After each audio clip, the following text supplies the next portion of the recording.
Guten Tag, meine liebe deutschen Freunde. Today, me and meine Katz, meine Princess, we gonna react to South Germany, Meet the Germans road trip. The second part, the first part, you can check out below the video. So let's jump in. Don't forget to like, subscribe, click the bell for notification, guys. Servus! Some of the most iconic images of Germany belong very much to the south of the country. And that's where we are for the next leg of the Meet the Germans road trip. Did she say servus? What does it mean? I would love to hear from you guys. It's something like hi or something like that. Of the Meet the Germans road trip. Ich liebe Süddeutschland, weil die Leute hier, ähnlich wie die Temperaturen hier oft, einfach warmherzig sind. Weil es hier guten Wein gibt. Weil das Essen hier einfach besonders lecker ist. Gutes Essen, gutes Bier und hier gibt's Berge. Die Landschaft, wegen den ganzen Seen und wegen der Natur. Und Kultur gibt's auch noch. Germany's southernmost states are Bayern, known in English as Bavaria, and Baden-Württemberg. They are I got it. This is the Low German, like hi or something like that. Yes, if I'm not wrong. Excuse me if I'm wrong, guys. Yeah. I mean, by sound of these, by listening to these people, it sounds that it's a very good place to live. two of the biggest states, making up nearly a third of Germany's territory and population. Both states have a relatively young population, very low unemployment, and high exports. Manufacturing plays a huge role down here, particularly in areas like electronics, machinery, and cars. Oh, Southern Germany BMW. shares borders with the Czech Republic, Austria, Switzerland, and France. Here at the Bodensee or Lake Constance, you can just about make out Austria over there, and that way is Switzerland. I think it plays a big role also the countries that you have border with, because if you have these countries that she mentioned border with, it's easier to trade and have like economic relationship, because Czech Republic, Switzerland, Austria, they're very economically developed countries. These two neighbours share plenty of cultural characteristics with southern Germany, such as Alemannic German dialects and all sorts of crossover cuisine. While we're on the topic of food, can you tell the difference between these two pretzels? Yes, this I one, can. with consistent thickness all round, is a Brezel from Bavaria. And this one, with its two skinny arms, is a Brezel from the Swabian part of Baden-Württemberg. And this, dear viewers, is a metaphor for how the two southern states have a lot in common, but if you look close enough, you can tell the difference. It's also a metaphor for how Bavaria often steals the limelight.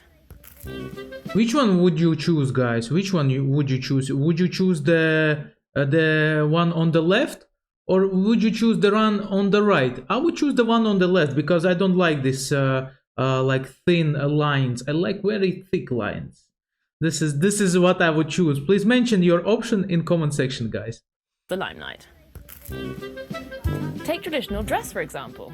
There are lots of different types of Tracht or folk clothing all over Germany, but the most famous internationally are Lederhosen and the Dirndl, which technically belong to both Bavaria and Baden-Württemberg.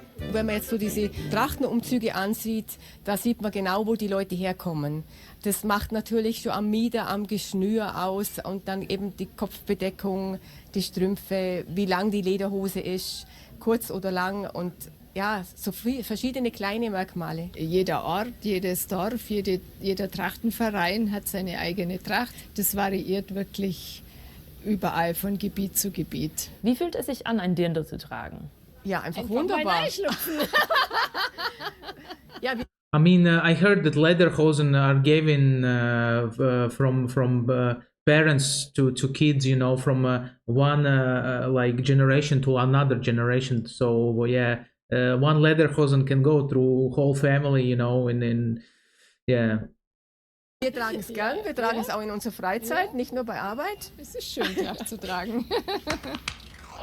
And no doubt you've heard of Munich's Oktoberfest, the biggest folk festival in the world. Let's go! It's known locally as Oktoberfest, Wiesn, man. and rather confusingly, it actually begins in September.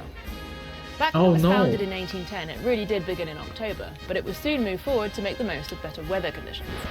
Listen, I love Oktoberfest, and I wanna go there one day for sure. I'm gonna go there, and I will have these big beers that weigh 2.3 kilograms, as one of you mentioned in comment section, and these strong girls who carry like 5 of them, 7 of them. I couldn't carry like 3 of them, I think, like that. But did you know that Baden-Württemberg also has its own beer/folk festival that runs from late September to early October? No, the I didn't Cannstatter know. Volksfest is known locally as Vasen and draws some 4 million people to Stuttgart every year. And it's just 8 years younger than its Bavarian counterpart. Bavaria is the most visited German state by both foreign and domestic tourists. Recognise this place? The fairy tale style Neuschwanstein Castle is one of the most popular tourist attractions in Europe, which wasn't quite the original plan. King Ludwig II of Bavaria had no intention of opening his prized project up to the public, but his lavish plans got him deep into debt, and not long after he died, the castle doors were opened in order to help pay the bills.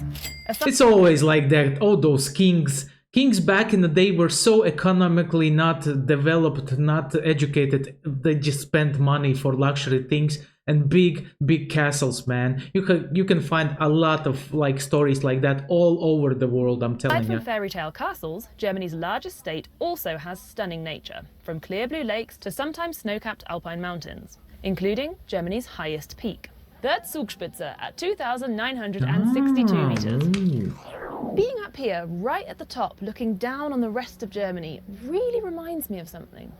Oh yeah, the reputation of Bavarians. They're often seen as a very self-assured bunch, who are locally patriotic and quite conservative. This is also one of the most religious and in particular most Catholic states.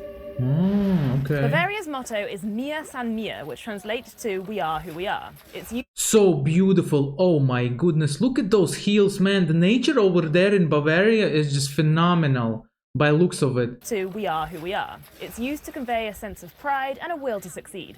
Let's Sounds get good. some more vocabulary to help us fit in with the locals. Grüß Gott. Servus. Das sagt man sowohl zur Begrüßung als Hallo oder auch zur Verabschiedung. Auf die Frage, ob alles in Ordnung ist, passt schon. 2-Euro-Stück, ein Zwickel. Hier sagt man ja Krapfen und in Berlin sagt man irgendwie Pfannkuchen zu Krapfen, obwohl Pfannkuchen ist bei uns was komplett anderes. Obacht, ganz wichtig, auch gerade zur Wiesenzeit in München. Da springen die meisten Touristen auch auf die Seite, wenn man im Radl unterwegs ist. Vieti, und das heißt Ciao. Ade. Ade. Adi. Now it's time for some traditional Bavarian grub. Maybe Schweinsbraten, Semmelknödel. I would order a Weisswurst, but it's already after midday and that's a Listen, I mean, if I say like auf Wiedersehen, they will understand probably. Man, that was such a dumb question. Sorry, guys, I'm blonde person. You know those blonde people. You know they ask dumb questions sometimes. One minute. Schweinsbraten, Semmelknödel. I would order a Weisswurst, but it's already after midday and that's a real no-go. Brotzeit it is. And the perfect accompaniment to any Bavarian meal, beer. Oh yes, let's go. Sorten in Bayern, das ist natürlich das Helle und das Weißbier. Das Helle ist aus 100% Gerstenmalz und beim Weißbier oder Weizenbier oder Hefe, wie es in regionale Unterschiede gibt, es zu bezeichnen, ist immer mindestens 50% Weizenmalz dabei. Und der zweite große Unterschied, das ist dann die Hefe. Die Hefe, die man fürs Helle nimmt, das ist die sogenannte untergärige Hefe. Das ist eigentlich so wie der, ich sage immer, der Fließbandarbeiter. Der macht seinen Job und den macht er gut, aber nicht mehr. Das bedeutet beim Hellen, beim Untergärigen, die Hefe selber macht keine Aromen und das wiederum bedeutet, beim Hellen hat man dann die volle Malz- und Hopfenaromatik. Beim Weißbier ist es so, die obergärige Hefe, das ist eher so wie der Künstler unter den Hefen. Die macht ein bisschen mehr, ein bisschen mehr kreativere Arbeit und dadurch kommen da auch Aromen zutage durch die Gärung. Deswegen hat dann ein Weißbier zum Beispiel ganz klassisch auch so ein Bananen- oder ein Gewürznelkenaroma. Oh, that's interesting. Banana undertones in a beer, man. Mal schnell, weil ich habe echt Durst. Egal, ob man jetzt halt in der bayerischen Stadt oder in der Provinz auf dem Dorf aufwächst. Bierfeste sind ja eigentlich allgegenwärtig. Es ist irgendwo immer eine Brauerei in der Nähe. In der Schule, als ich in der 8. Klasse war, hat man als Klassenausflug eine Brauereiführung gemacht. Da wird man schon zum Bier, zur Brauerei auch irgendwie das Interesse heranerzogen. Is there any like connection between Bavarians that they love beer and between what's with me today? Between Czech Republic, that in Czech Republic they love beer also. I doubt that it's just coincidence, you know. Probably there's some connection because they have the border, you know. There's one particular area of Bavaria where you should actually avoid calling people Bavarians. Welcome to Franconia, aka Franken. Ich bin Franke.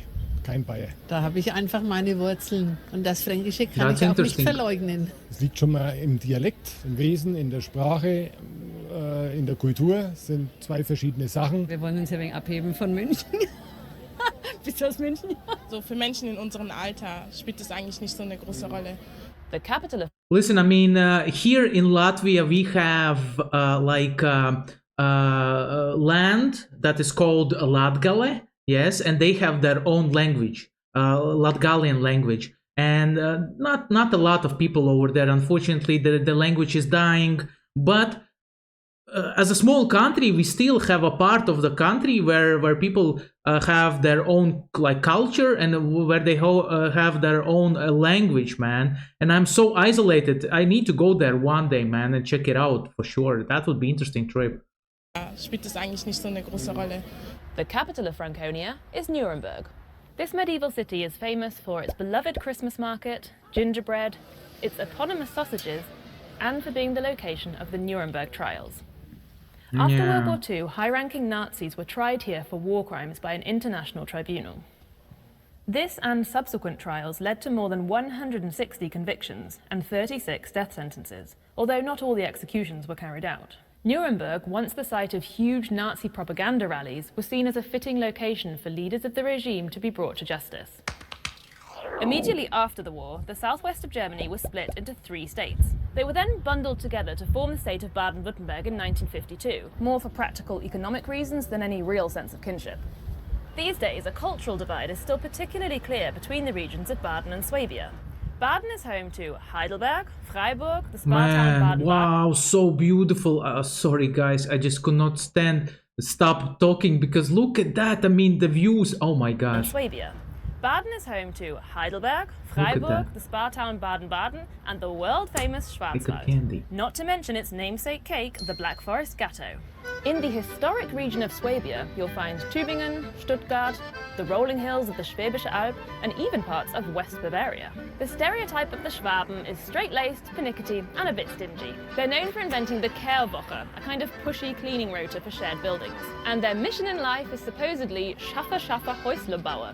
Work, work, and build a house. The Badener are often seen as more relaxed and open-minded. Another well-worn phrase is Über Baden lacht die Sonne, über Schwaben lacht die Welt. The sun laughs over Baden, the world laughs at Swabia. The grain of truth in that is that Baden is the warmest region of Germany. That makes it a great spot for vineyards and the most important region in Germany for Spätburgunder or Pinot Noir wines. Man, sounds interesting. I would love to go there. I love the atmosphere over there. It feels like a very authentic old atmosphere, you know, like historical atmosphere. One place I personally think Swabia has the upper hand is in the kitchen. Swabian specialities are among the most comforting on a German menu. Maultaschen are a kind of ravioli meets dumpling and are sometimes called Herrgottsbescheißele or little god cheaters. Legend has it monks invented these little pasta parcels as a way of hiding meat from the Almighty when they were supposed to be fasting. But the absolute king of Swabian cuisine has got to be Spätzle. Also zum einen Spätzle mit Soße, dann macht man sie entweder in der Pfanne mit Butter, schwenkt man sie an, oder wir machen es eben als in Form von Käsespätzle. Ich habe jetzt hier Eier, Mehl, Salz, ein bisschen Muskat und etwas Pfeffer vermengt. Und wenn der Teig dann Fäden zieht, so wie hier, dann ist eigentlich perfekt. Mit dieser ein Spätzlebrett, tue es kurz ins Wasser und vermenge dann den Teig hier dünn auf dem Spätzlebrett. Ja. Heb den kurz ins Wasser und fange dann eben an, die Spätzle zu schaben. Das Tolle an der schwäbischen Küche ist sicherlich, dass wir aus sehr wenig sehr, sehr viel machen können. Von den Reichen lernst du sparen und von den Armen kochen. Wenn die Spätzle oben schwimmen, dann sind sie fertig. Ich nehme jetzt hier ein bisschen Brühe. Dann gebe ich eben meine geschabten Spätzle dazu. Käse dazu machen, eine ordentliche Menge. Mit ein bisschen Salz, Pfeffer aus der Mühle, Muskat. Und dann machen wir nochmal ein bisschen geschlagene Sahne dazu. Kässpätzle soll cremig sein, soll schlunzig sein, soll looks a bit like scrambled eggs, isn't it? Schlunzig sein, soll Fäden ziehen, ein bisschen im Gute. Danke. Wait, before you dash off to the kitchen to rustle up your own Spätzle, let me know what you think of the south of Germany and which places you've yet to tick off your bucket list. Listen, I think south of Germany that looks like awesome place. They have everything, beautiful cities. When I imagine Bavaria, you know, I imagine this picture, old, authentic, historical architecture cities. filled with historical architecture, beautiful mountains, beautiful forests, man, beautiful food, nice people. Man, I want to go there, and I'm gonna go there for sure. Thank you for watching. Don't forget to like, subscribe, click the bell for notifications. Auf Wiedersehen, meine Freunde.